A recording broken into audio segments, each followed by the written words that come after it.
So it was 20 years ago that I actually started Oxford Brookes Business School. And I've got some info on that. So I just thought, oh God, it's, 20 years has flown by. It's terrifying. I'm losing hair by the day. And I just thought it was a really interesting chance for me to go. I wonder what's going on with the business school. Obviously, a huge amount, I'm sure, will have changed. I'm still in contact with a lot of my old friends and colleagues and alumni from Oxford Brookes. So I thought, oh, I'll just get in contact. And very quickly, sort of fast forward 100 miles an hour, the team were like, well, interestingly, Will, there's some alumni talks taking place. Do you want to kick it off in 2024? So here I am. But genuinely, it's awesome to be talking to you guys today. I hope you guys will get some really interesting stuff from this. I hope I'm sort of adding value. I know it's often hard on these because everyone's sort of at a different level. Some people might have loads of PR understanding and knowledge and experience. So I've tried to pitch at a level which I hope is interesting for everyone involved. So let's dive on into it. I suppose the interesting thing, I thought, guys, let's just show you what I used to be. So this was me, fresh-faced university student. I was 20. I'm wearing some promotional gear. So that was me and a friend of mine at university who set up a promotions business. And we went around and did the classic cliche nightclub promotion at university. So that was me, fresh-faced. Embarrassingly, highlights in my hair, guys. That was the guy I was. But I just thought it's interesting. So I studied retail and business management. As I said, I was there from 2004 to 2008, which feels a minute ago for me. I don't know how many current students are on. Obviously, that will feel not very long ago for you guys. But so that was me. Obviously, a bit has changed since then. And as Darren kindly said, I'm currently heading up Pangolin. So we are as mentioned, as every agency will tell you, by the way, guys, a multi-award-winning comms agency. And we're helping clients across the world. And we focus on two things at the moment, really. We talk about powerful reaction and measurable action. Hello to those that have just joined. So yeah, we focus around powerful reaction, i.e. what can we be doing as a business to help our brands and our clients really generate true reaction amongst consumers and our audience, and then importantly really thinking about action off the back of it. So what is it that we're getting people to do with our reaction itself? So are we getting people to go to websites? Are we buying products? Are we getting them to join a movement? Are we getting them to post on social, etc.? So really that's what we focus on as an agency. In terms of the clients that we work with, it's a real mixture, and this isn't me talking at you as a bit of a sales pitch. I just think it's good for you guys to know, what does Will even do and who does he work with? So here's a smattering of some of the clients. So we are a consumer PR agency. We work with a range of consumer brands. We've just won Frank's Red Hot Sauce. I don't know if anyone knows Frank's, but it's a delicious hot sauce. So we just won those guys, very excited. We work a huge amount across the PepsiCo and Pernod portfolio. So we do a lot in food and drink, in the alcohol space with the likes of Beefeater Gin, Glenlivet, Chivas and brands like that. But we also work on some tech brands and fashion and lifestyle. We work with Under Armour and a clothing brand level. So I thought it's good to give you an indication of like, who is Will and what sort of clients does he actually work with day to day? And they are consumer brands. So we're not niche. We don't focus on a specific sector of consumer work. We work on everything. And I thought, before we dive into the sort of the meat of the talk itself, I wanted to also bring this picture up, which was just around how did I even get into PR? So I didn't know anything about PR, if I was totally honest. I had a rough idea as a marketing student of a bit about what PR might be, and I was interested in it, but I didn't know a huge amount about it. And the reason I've got that up is that's how I got into PR. So long story short, I was looking for a placement opportunity in business as part of that sort of sandwich year of uni. I was working as a wakeboard and water ski instructor down in Cornwall. And after about sort of 6 weeks of doing that, trying to earn some money during the summer, turns out the guy on the boat who I'd been teaching his son the whole summer ran one of the biggest PR agencies in the UK. And for me, it was just a really interesting point, right? I am as a person, quite naturally curious. I am one of those annoying people that ask a million questions and really try and understand things. I am the person that goes down many a rabbit hole in life and get interested in the weirdest, nichest thing. My wife's like, why are you possibly learning about yo-yos as a 40-year-old man? I'm like, it's interesting. I go down rabbit holes. But I think the thing I wanted to talk about there is curiosity is so important, and it's one of those really undervalued attributes. If I hadn't been that sort of way inclined and sort of going out and asking questions and trying to, you know, meet people and ask questions around it, I don't think I ever would have got involved into PR. And that actually ended up going into my first job. So I was there actually then for 6 years.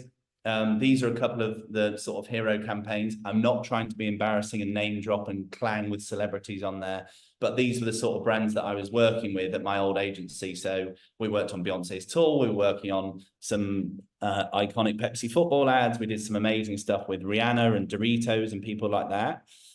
And I wanted to put that in there in the sense of, again, realistically, I'd gone from, I had no idea, no understanding about PR, and then really throwing myself into the deep end with it. And for those of you on, again, I don't know where to pitch this, but I thought it was worth talking about if there are any current students on here.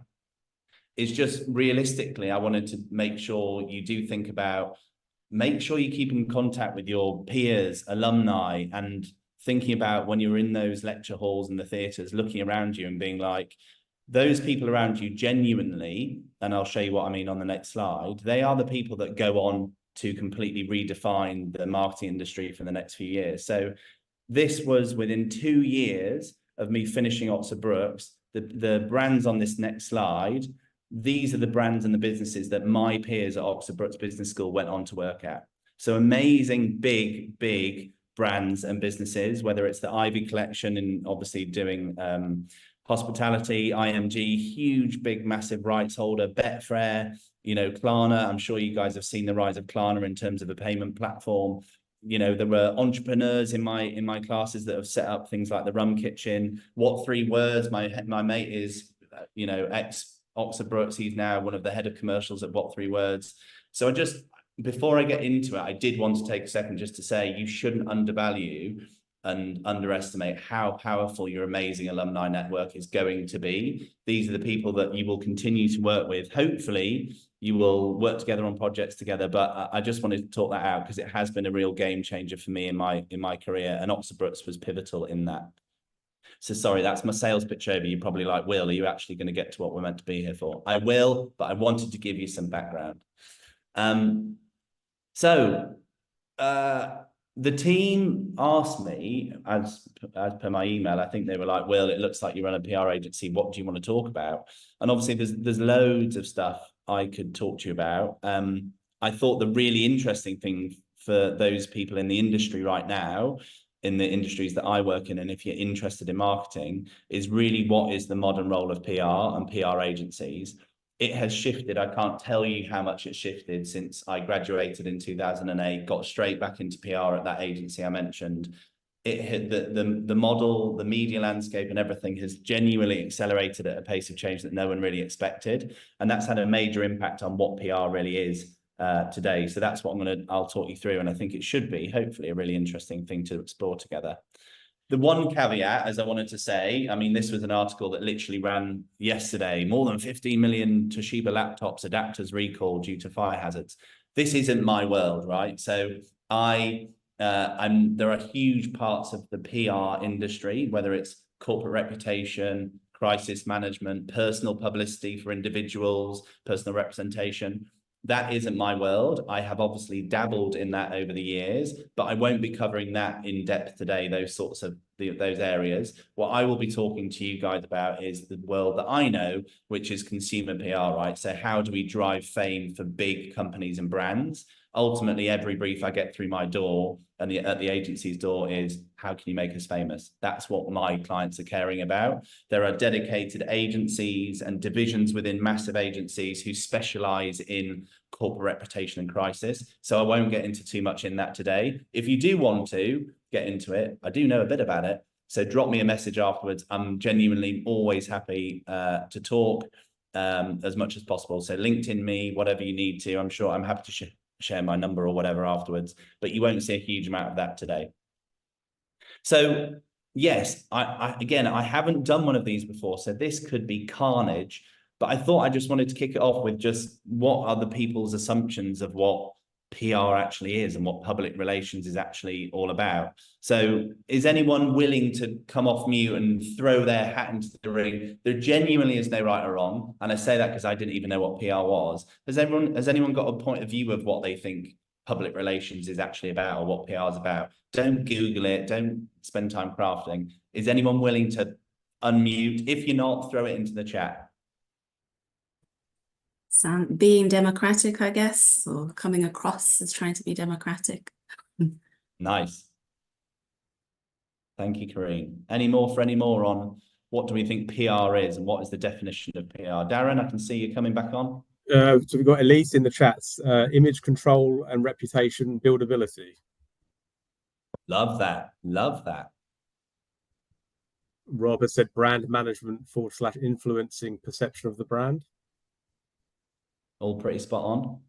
Yeah, I love that. That's brilliant. And if there's any more, we can come back to it at the end, guys, in terms of those definitions. I think it's just good to root us into PRCA is our governing body, right? They talk about this is their definition of public relations, or PR is all about the way organizations communicate with the public, promote themselves, and build a positive reputation and public image. So definitely what you guys were just talking about, right? 100%. So you guys were spot on. And it's good to hear that because it sounds like you guys already know what you're talking about.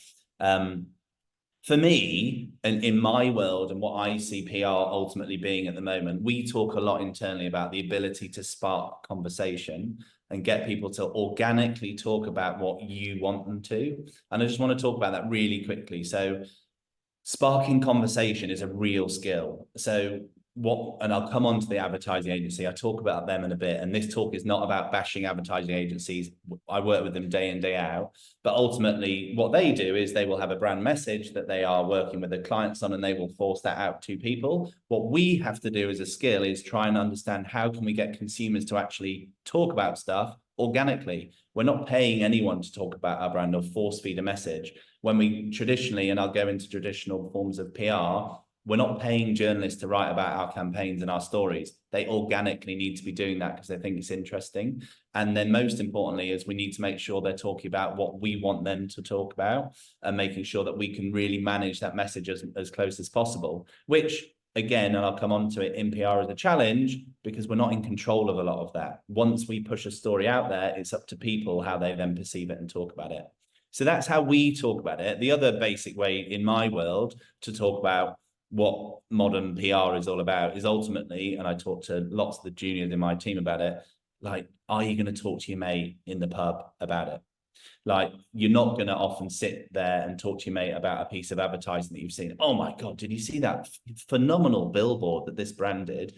On the whole, people don't talk like that. On the whole, people are talking about PR campaigns that have really driven mass attention. I'll give you some examples of those, are the ones I'm talking about. So would you organically talk to your mate? Was this the stuff you're going to sit there and have a drink and talk to them about? Ultimately, if so, then yeah, that's probably a brilliant PR campaign.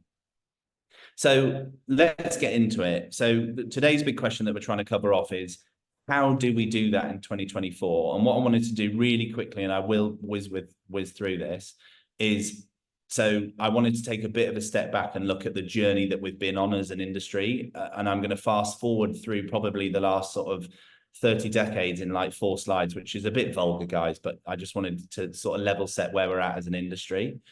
Mad Men, I'm sure lots of people will have seen this. This is John Hamm, if you don't know him, playing Don Draper. I'm assuming, give me some thumbs up in the chats if you can, if you've seen this show. But ultimately, it was set in the 60s. This is Don Draper. He is the creative director of an ad agency in the era where advertising was absolutely booming. This was one of the lead forms of communication that a brand or a business would go to an ad agency. They would solve all of their problems with a powerful campaign that would change the world, one sort of advert at a time, whether that's a TV ad or a billboard or a print ad, etc. And the reason, obviously, I'm talking about that is for a long, long time in the marketing discipline, a huge amount of the budget that you would see when you, again, for any of those people currently studying, when you get into the the industry is a huge amount of the money was going to them, right? They dominated. They were the lead creative agency that defined the vision and direction for brands, as well as creating iconic campaigns that essentially would make them famous. And really nearly every eyeball from the 60s pretty much up until the early 2000s would catch it at some stage. They would see it on TV, radio, or flick past it in a magazine. So then moving on, you know, into the sort of the 1980s, the 90s, and even the early 2000s, across those 3 decades, ultimately, the media landscape at that point from a PR perspective didn't really change that much. We had, and I'll come on to it, we had traditional TV absolutely dominated people's attention. For anyone who's slightly closer to my age, like, it's mind-blowing to think there was only 4 TV channels. That was it. That was your terrestrial TV, 4 TV channels. Suddenly this challenger, Channel 5, came up in 1997 to take on the big 4. Like, it feels generations ago, which I appreciate for some of you it probably was. But that was the nature of the media landscape. We had the ability to force feed advertising to the nation. Radio listenership was booming. You know, people on a Sunday afternoon would tune into the top 40, and that was a captive audience. Millions of people tuning in on a Sunday to listen to what charted in the top 40, like a totally different world. And this isn't the 1950s. This is genuinely the early 2000s that this was still happening. You then go into looking at the sort of PR landscape and what PRs had to sort of deal with around it. You know, there were traditionally 10 and 11 national newspapers, which all had their own perspective and political agenda, and that was it. But ultimately, those were the people that were driving the news agenda. Like, that was where everybody on a daily basis, up until genuinely early 2000s, you read it in the newspaper. There wasn't much else you could really talk about. That was it. And that's what you chat to your mate about in the pub until the newspaper came out the next day. Like, bonkers. That was 20 years ago. Like, crazy to think that that's the way it worked. But ultimately, that was the way in which the PR agencies traditionally would obviously force information, right? Traditional TV advertising and trying to get it in traditional newspapers. So when I first got into PR, this is it, right? If you got a double page spread in the Times, like, oh, you were like the god at the industry, at the agency. You'd walk around and be like, mate, did you see my full page spread in the Metro newspaper? Or did you see that segment I got on BBC Breakfast for 3 or 4 minutes? That was a smash hit. You'd smash that out of the park. The challenge came with that is it was a ridiculously competitive landscape because there was not a lot of people to talk to. As I mentioned, there were obviously a huge amount of magazines or traditional newspapers, a few TV channels and news segments. So everybody was fighting for that competitive space, trying to get their voice heard. And that was the day when everyone, you know, journalist relationships were so important back then. To take notice of what you were talking about, you needed to know everybody in the papers, in the broadcast outlets, radio, TV, etc. You used to know them, and it was really important you had those relationships. It still is today, but a lot less important. I'll obviously explain why. So everybody, it was like an old school scratch each other's back. Hopefully you'll do it. You'll write me a feature, etc. So it feels, you know, life was much simpler back then, right? It feels like, oh, nostalgic. God, it was simpler and it was a lot easier. So what I thought I'd talk through is there are 3 sort of big influences, I would say, over the last 10 years at least, but mainly 5 years, which have really sort of completely changed the landscape of modern PR, which will take us into what does modern PR look like in 2024. I promise you I'll get there, but I think it's really important to understand as an industry where things have been going. So the first is obviously, and you guys will know this better than I am, for any of the existing students, you will be 20 times more tapped into this than me, but clearly the dominance of social media has just absolutely boomed, and I'll talk about the impact that that's had on what we do. The decline of traditional media channels, the stuff I was talking about, TV, print, newspaper, etc. What's that done for the industry?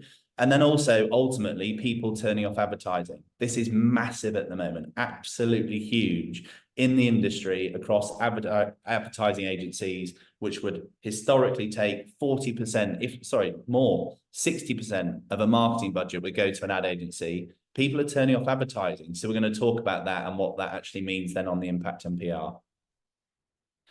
So just doubling down on the dominance of social media. So I'm sure you guys would have seen some of these stats if you're interested in marketing, but social media nowadays is taking over traditional channels for news amongst teens. And the reason I'm pulling this stat out is for anyone, again, who's a current student or even, you know, in marketing at the moment, this is the next generation that are coming through. So the teens at the moment, by the time you're all in your jobs, and the fact that you're all sort of getting embedded into the industry, these are the people, and this is how they're going to consume their content. So Instagram, TikTok, and YouTube are currently their top 3 most used sources for news. Like rewind 10 years ago, this just wasn't even happening. Like we can see now TikTok is being used as a search algorithm. People are now switching off Google and using TikTok to search and find stuff out. That is a complete cultural shift that's happened in 3 years. It's bonkers, and stuff is happening at a crazy pace. Also, what's come from the rise of social over the last, realistically, I say 10 years, but really doubled down in 5 years, is the need for PR campaigns to be highly visually led. So real, where content is king. So obviously newspapers used to rely on sort of long form detailed copy, loads of factual information, written word. We know the heartbeat of social has forced PR and the whole of the marketing industry to really focus around visually engaging content that's going to stop you scrolling, grab attention. And we know content is king. And in 24, that is not going away. It's just becoming worse. I say worse as though it's a negative. It's just a lot of pressure to constantly churning out content. Even now, 54% of consumers, that's a huge amount, which came through this latest HubSpot research, want to see more video content from a business or brand that they're supporting 24. So in my mind, I'm like, God, we're already churning out a crazy amount of content. Everything we consume now is content. And yet people still want more from the brands that they actually, they want to support in 24. And alongside this, which is a double-edged sword, people are checking their phones at the moment 144 times a day, which is just terrifying, right? That's just the world in which we live. And this is our channel to get to people. So they're spending on average 4 hours and 25 minutes on their phone each day. And that's an average. So there's one of the team in the office. I don't know if you've got on your phone, you can check your time and where you're spending most time on your phone. She realized, and it's good because she needs to know the world of social. It came out that she spent 11.5 hours on social media each day. And I was like, sorry, I don't even know how you're doing your day job. But you know, she's doing a brilliant job anyway, so she's doing something great. But realistically, what comes with that is we're talking about content, and there's a huge drive for visual content, but it means that cutting through is becoming harder and harder. People are just consuming, great, cool, move on. And that feeds into this terrifying news cycle. So TikTok, which is a relatively new social platform, guys, let's say it's been booming for the last 3 years, realistically. When it first launched, 7 to 10 days was one of their trends, and that was their trend cycle.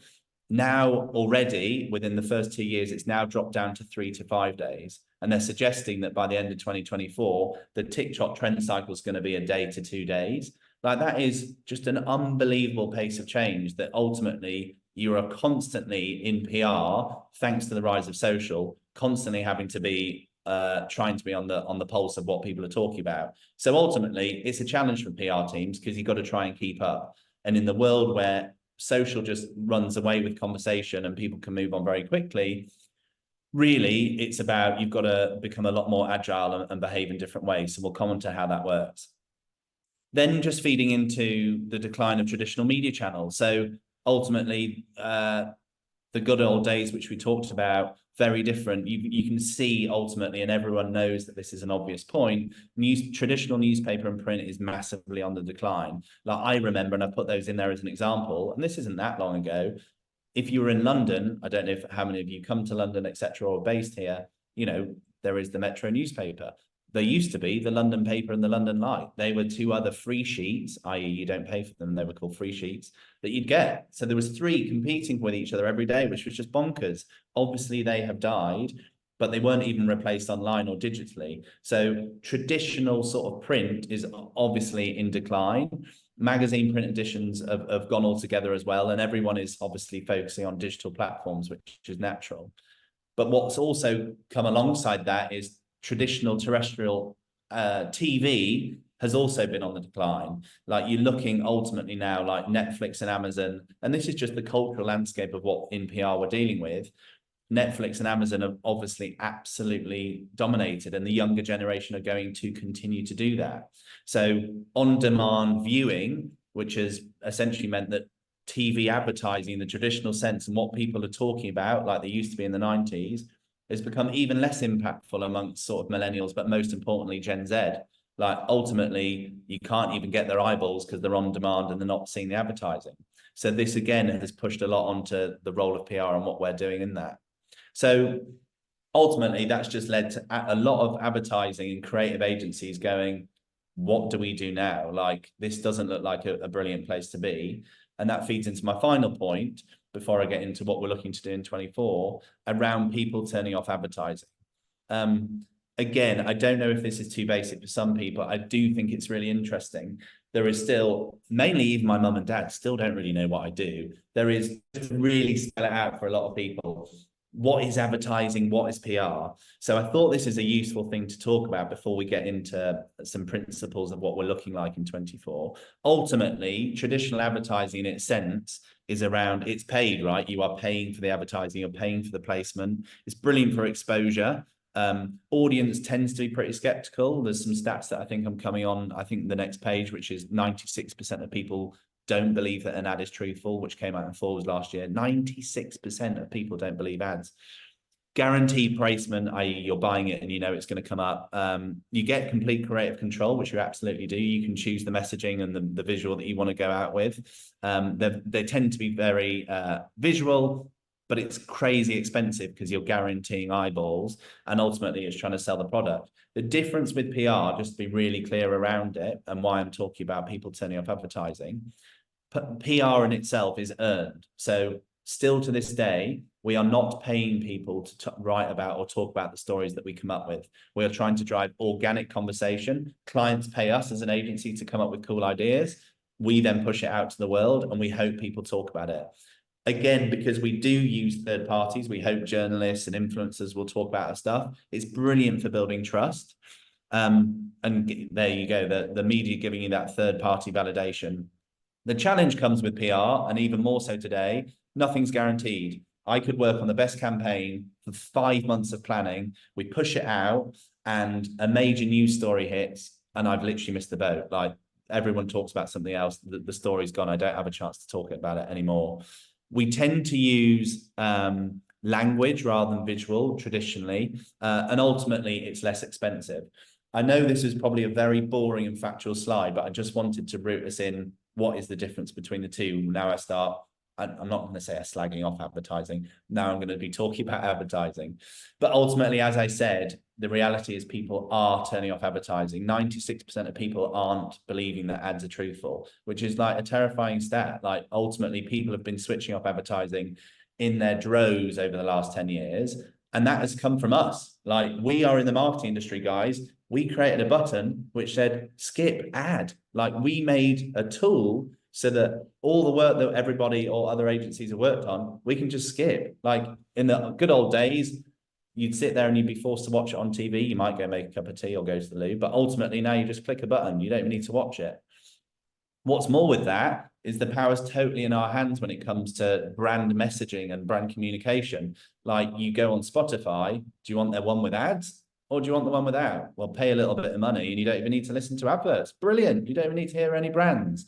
But major challenge, because if we're trying to work with those brands and get people to understand what we want them to talk about, what does that mean? So all of this to say, and this will lead to some, hopefully some important points for you. If you look at Cannes Lion, I don't know how many of you know Cannes Lion. It's essentially, I'm going to call it the Oscars of the marketing industry, guys. That's how much losers we are. But there is a big annual event. Cannes Lion is the big one where every single brand across the world will be trying to win a Cannes Lion, a golden lion. And this is where every discipline from traditional advertising, social, PR, etc., puts in their work and they hopefully win. The big shift over the last 3 years has been ad agencies are now doing PR.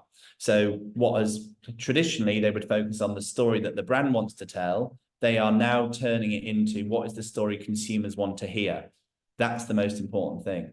And brands have majorly made a huge shift in that. So historically, the work that came out of Cat and Lion and all of the big brands that would have won, compare the meerkat many moons ago, guys, let's just do an ad with a meerkat in it. Everybody loves it.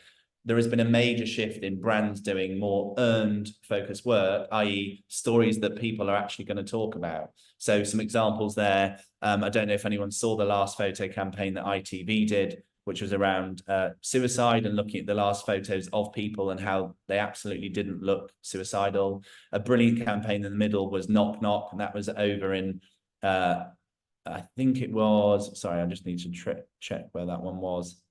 I think it was Japan, and essentially this was knock knock knock knock. This was a campaign around domestic violence, and you could press a button on your phone twice whilst you were calling the police, and that would let them know that there was an issue at home and you were suffering from domestic violence without talking. Or this another campaign, the First Digital Nation, which was a country that was suffering and going underwater, created a metaverse country with every single person in it, because ultimately they were going to be underwater in 10 years or so. These are big campaigns that ad agencies are churning out, but ultimately they are PR campaigns. And that is a major, major shift now. Advertising agencies are starting to look at what we do and learning from us.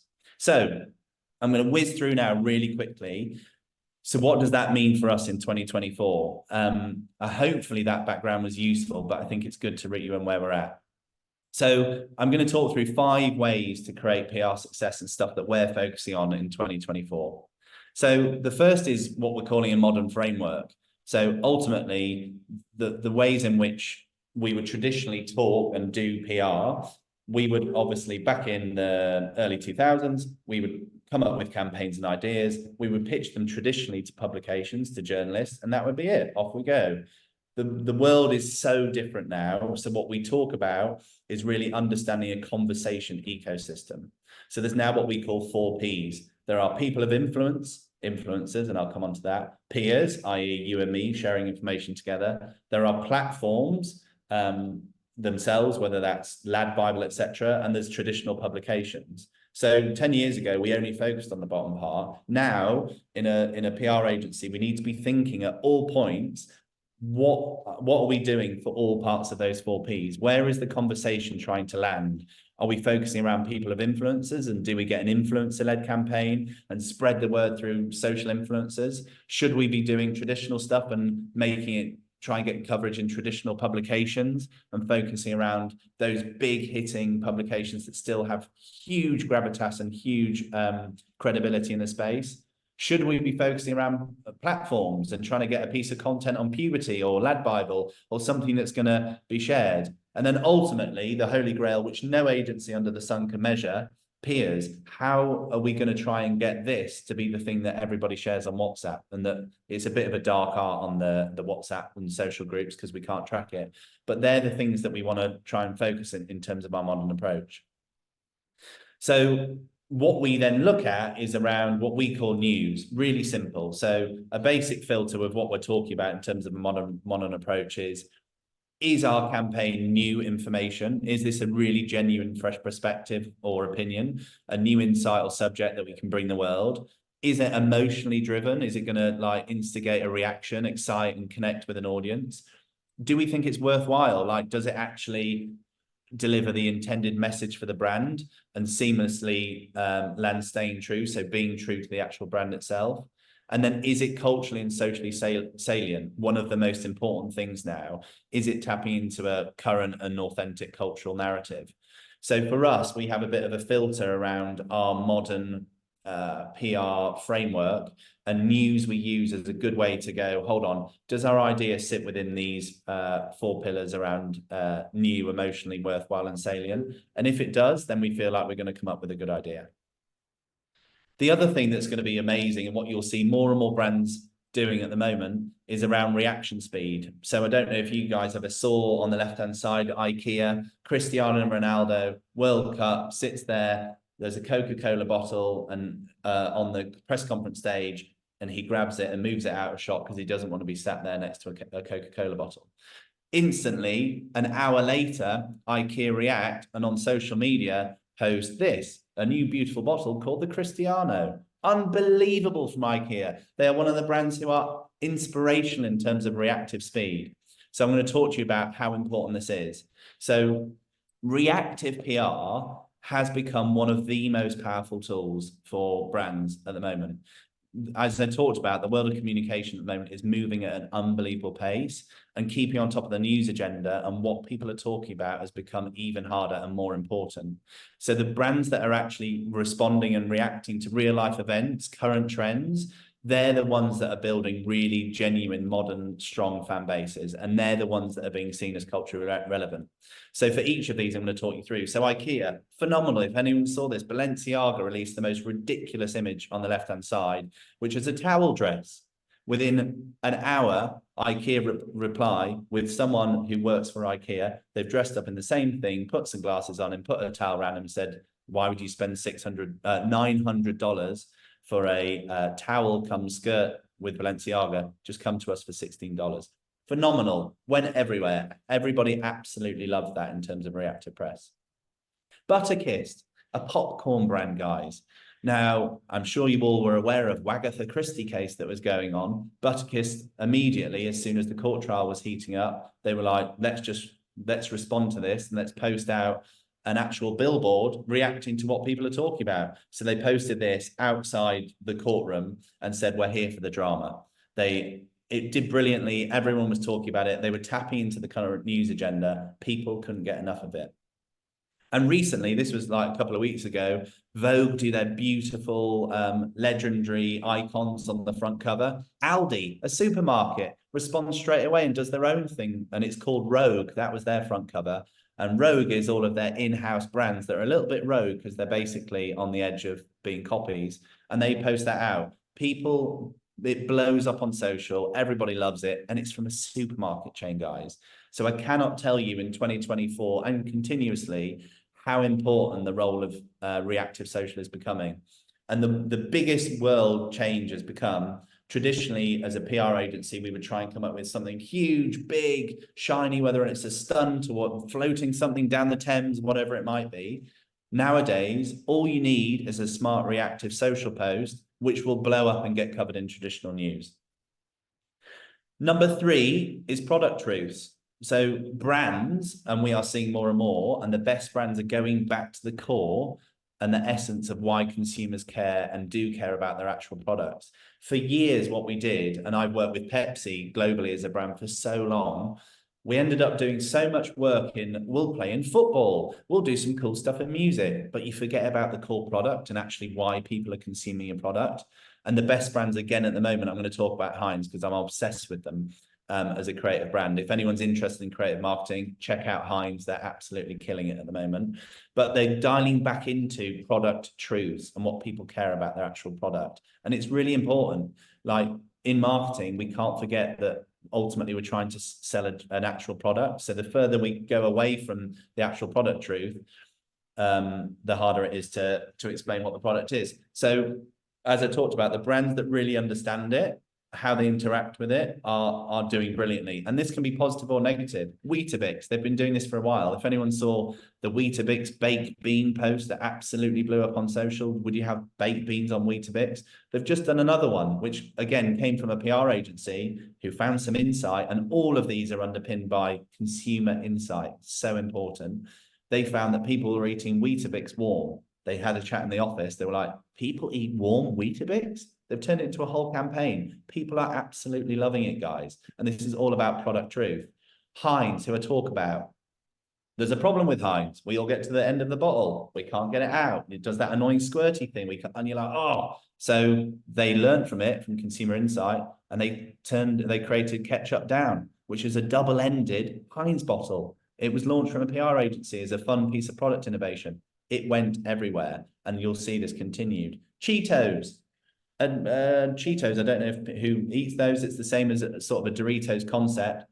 As soon as you're eating them, you end up with annoying dust all over your fingers. So Cheetos have said, well, that's one of the best things. It's what our consumers say. They love licking their fingers afterwards. So they created a shrine. They created a 40-foot installation of a Cheeto with dusty fingers, and they actually installed it in a town that ate the most Cheetos. It's unbelievable.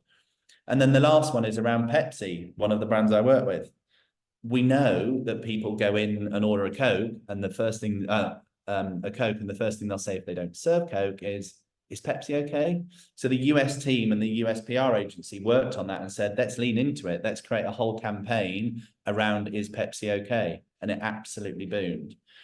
So again, the point there, guys, is product truth, focusing, doubling down on actually what your product is and really focusing on both the flaws and why it's brilliant. There is nothing wrong with highlighting the negatives of your product.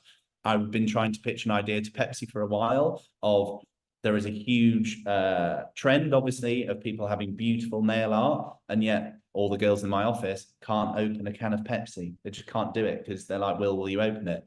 So I've been pitching for a while. Why do we not do a ring pull extender so that you can just do it with your finger? Simple idea, guys. It's these product truths that are going to continue to do really well in 2024. Also, people love them. Purpose. I'm conscious of time. I know I've only got 15 minutes, Darren, but I'm nearly there. Purpose. Just ultimately, it's the one thing over the last 5 years which has completely shifted. We've obviously seen a huge swathe of brands and businesses really clearly not behaving the right way for decades, putting profit before planet and people. And so the last sort of 5-10 years have really been a stark wake up for a lot of businesses to beyond PR, really look at their impact in the wider world and society. So, but in parallel, consumers have obviously become really aware and passionate and ensuring that, you know, the products that they're buying are from businesses that really care about sustainability and making sure that they are ethical businesses. So as you've seen there, you'll have seen many of these stats. 9 in 10 of global consumers would choose to buy from companies with ethical sourcing structures over the ones that did not. The reality often comes, by the way, underpinning these stats. When it comes to actual purchasing habits, sometimes these numbers don't actually stack up. It still comes down to price. But in terms of incentive, that's what people believe in, right? So what we do need to be aware of, though, in PR in 2024 and 25 is greenwashing. Like, it is a major sentiment at the moment that brands and our clients are wanting to continue to do amazing work in purpose and doing the right thing and making sure that they're making positive change. But ultimately, are you really in it for the long haul? Is this just a marketing tool? Is this just a short-term sort of win? And so it's a really delicate balance in 2024. You will continue to see purpose work, and it's brilliant that we are doing purpose work. But a lot of what we are doing is advising clients on, is this really underpinned by long-term strategic vision? Is this really about a short-term fix just for a bit of fame? Or is this something that you're actually really committed to? And you'll see on the right, Dove are the holy grail, right? They are a brand that has campaigned for real beauty for decades. They have been standing out from the crowd and really standing up and the head above the parapet and saying stuff isn't working. So I thought I'd just show you some of those recent campaigns in purpose land that I'm obsessed with, that you will continue to see. Brands that are doing purpose in the right way, that feels tied to long-term strategic goals for the business. It's not just a badging exercise of the ones that are going to win. So Dove, I don't know if you've seen this recent campaign, which is essentially turning your back. They obviously, there's a major issue with influencers using filters. So the whole bold glamour filter, which was going around, which was completely warping people's faces, they created a campaign, a PR agency, which was called #TurnYouBack, and they got everyone to turn their back on filters and not even showing their real face. Did phenomenally well, cleaned up all of the awards, and essentially turning your back on negative filters. This one, I don't have time, but I want you to watch it. I'll share the deck. Sheba, a cat food brand, built a coral reef in the Maldives. So obviously they are a brand that puts fish in their products. They need coral reefs and the ocean to be healthy. This was phenomenal. This was called Hope Reef. They built this over 10 years, starting with tiny bits of coral, and it's a genuine coral reef in the Maldives that they have built and which they're continuing to build. Phenomenal, brilliant sustainability. Yes, the reef, you can see top left, actually does spell out hope. I'll click through and I'll make sure I share that afterwards. And then finally, this Spinneys campaign from the Middle East, which I'm again obsessed with, purpose done well and will continue to be done well. This was to coincide with World Cancer Day, they got influencers to launch this campaign, which was called the Bread Exam. Essentially, Spinneys, the supermarket, the British Islamic Medical Association came together and said there is a major issue in Lebanon that it's still taboo to check yourself for breast cancer. So what they did is they created a bread exam whereby they taught people how to check their own breast by actually doing baking recipes and showing them how they'd feel dough in bread, and that would be how they checked it. And they educated people through cooking classes. It was phenomenal, did brilliantly. Amazing purpose-led campaign with real substance behind it, again, run by a PR agency. And then the last thing, guys, is just speed of innovation. It's one of the most important things at the moment. Like, ultimately, the world is moving at crazy pace. Again, the brands that are willing to do innovation are the ones that are going to continue to win. Example there on the left-hand side, that was a campaign we came up with. That was the world's first edible cocktail capsules. So they're actually cocktails that you can eat. They're made of algae and seaweed. So you pop those in your mouth. It was a brand new piece of innovation. No one had done it before. We forced Glenlivet and said, look, you need to do this. This was their best performing PR campaign for the last 20 years. It turned into a commercial product that they've sold for the last 3 years. They've made a lot of money from it. And that was something that came out of this little office that we were like, try it. It's a cool piece of innovation. So as I said, the ones that are willing to do innovation and shake it up are the ones that are going to continue to grow. And this statistic from Kantar says that they're the ones that are growing 54% faster than other brands that are willing to try stuff and not be stuck because things have worked.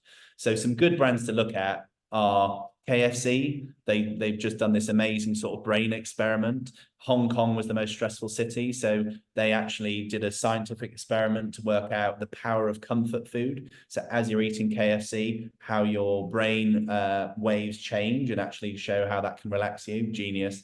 Heineken, phenomenal brand in terms of innovation.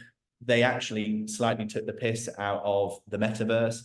They launched a new product called Heineken Silver, which is an actual beer you drink. They launched it in the metaverse. They got backlash on purpose because everyone was saying, why have you launched a beer brand when we can't try it? And they were like, exactly, go to the pub and talk to your friends. It was a brilliant piece of marketing and a great piece of innovation.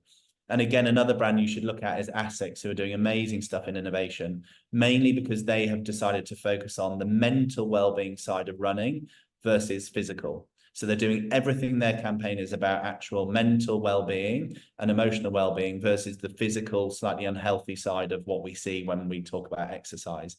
They've done some phenomenal stuff already. They've done this campaign called Mind Race, which was taking 6 people and actually stopped them exercising for 2 weeks to see the scientific effects on their bodies. Did phenomenally well. Really, really clever.